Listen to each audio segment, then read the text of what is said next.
Magandang araw sa lahat mga kabulanon. Welcome for today's video and I hope you're fine. Ngayon ay tuturo ko sa inyo kung paano magluto ng ginisang alimango. Ito po ay Bisayan recipe but super delicious as you can see.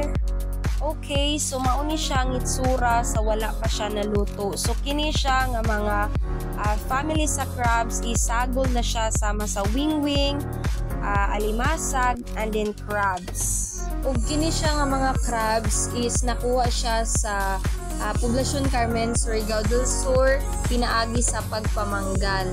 So, ang nakakuha ani is ako ang tatay, si Tatay Dudoy. This time, let's start cooking.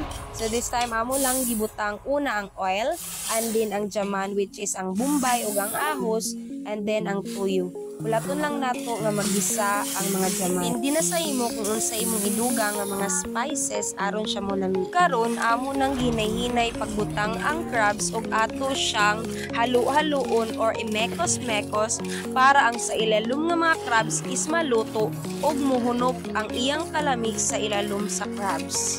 As you can see mga kabul-ano, ng iyang shell is nagkaanam-anam na og kapula, so it means hapit na siya maluto.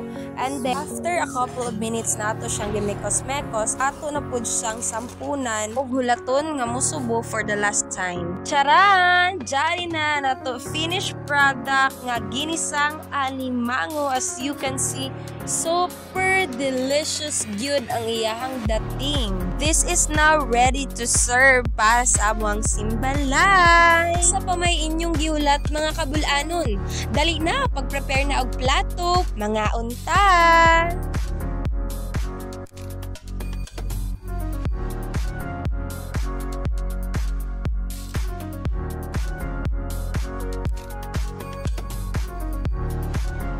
Thank you so much for watching on my mini vlog, and don't forget to follow this page which is Miss Courageous Vlog, and don't forget also to subscribe to my YouTube channel Miss Courageous Vlog.